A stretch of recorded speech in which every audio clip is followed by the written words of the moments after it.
বিসমিল্লাহির রহমানির রহিম। আসসালামু আলাইকুম রহমতুল্লাহ। আশা করি প্রত্যেকে ভালো আছেন। আজকের আলোচনা পর্ব সাক্ষ্য আইনে খুবই গুরুত্বপূর্ণ 5টি আমরা এমসিকিউ উপস্থাপন করতে যাচ্ছি। আশা করি সেই সাথেই থাকবেন। তাহলে আমরা খেয়াল করি এমসিকিউ পর্ব সাক্ষ্য আইন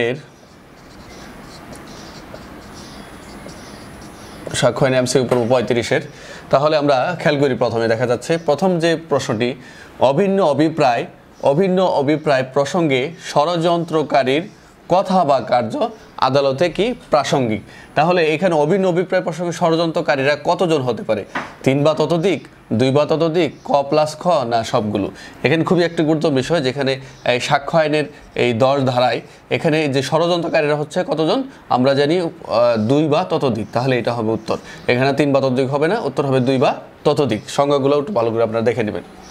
তারপর আমরা খেয়াল করি, দ্বিতীয় মামলার বিচার নিষিদ্ধ করিবার জন্য কি ধরনের মামলার প্রাসঙ্গিক, অর্থাৎ পূর্ববর্তী মামলা ক প্লাস খ সবগুলো। খুবই ইম্পর্ট্যান্ট একটি সাক্ষ্য আইনের, অর্থাৎ এখানে 40 ধারায় বলা হয়েছে যে দ্বিতীয় মামলার বিচার নিষিদ্ধ করিবার জন্য পূর্ববর্তী মামলার অবশ্যই কি প্রাসঙ্গিক। পূর্ববর্তী যদি রায় হয়, সেটা পূর্ববর্তী মামলার অবশ্যই রায় আপনাদের কী করতে হবে? উপস্থাপন করতে হবে। তাহলে দ্বিতীয় মামলার বিচার নিষিদ্ধ করিবার জন্য পূর্ববর্তী মামলা কি অবশ্যই প্রাসঙ্গিক, পূর্ববর্তী মামলার রায়। তাহলে আমরা 2 নম্বর গেল। 3 নম্বর, আদালতে সকল সাক্ষ্য প্রদানের যোগ্য ব্যক্তি। আদালত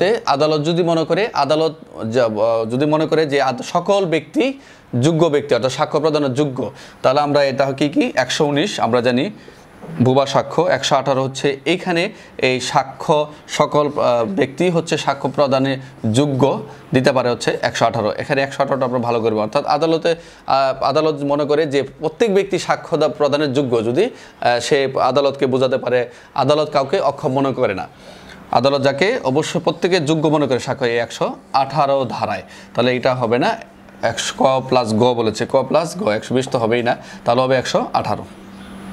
4, বিরুদ্ধ পক্ষ যখন সাক্ষীকে প্রশ্ন করেন তাকে কি বলা হয়? খুবই ইম্পর্টেন্ট একটি প্রশ্ন।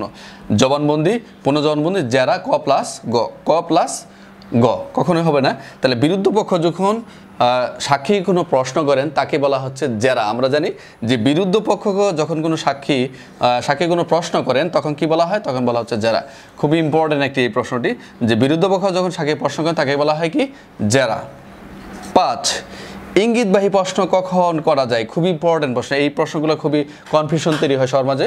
তাহলে আমরা খেয়াল করি যে ইঙ্গিতবাহী প্রশ্ন কখন করা যায়? জেরার সময়, জবানবন্দি, ক প্লাস খ।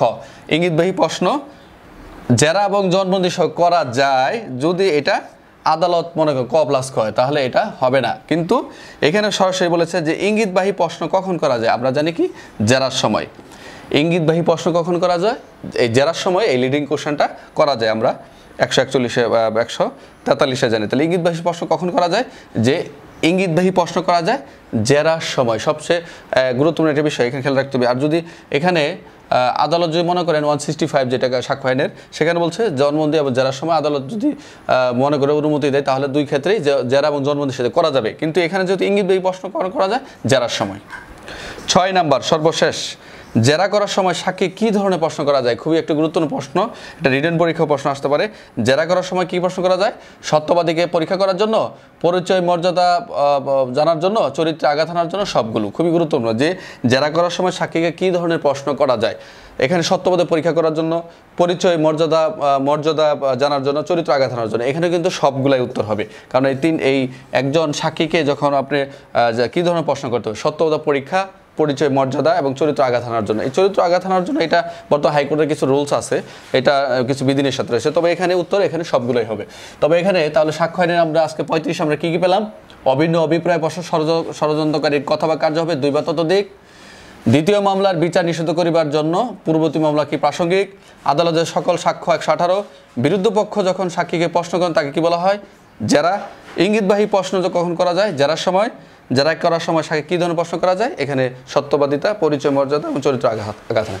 তাহলে আশা করি আজকের আলোচনা আপনারা খুব সহজেই বুঝতে পেরেছেন। আজকে সাক্ষ্যের যে 6টি গুরুত্বপূর্ণ উপস্থাপন করলাম, আমরা আশা করি পরীক্ষার শেষ পর্যন্ত আমরা আলোচনা করে যাব, আপনার সাথেই থাকবেন। তাহলে আজকের আলোচনা এই পর্যন্তই। প্রত্যেকে ভালো থাকবেন। আসসালামু আলাইকুম রহমতুল্লাহ।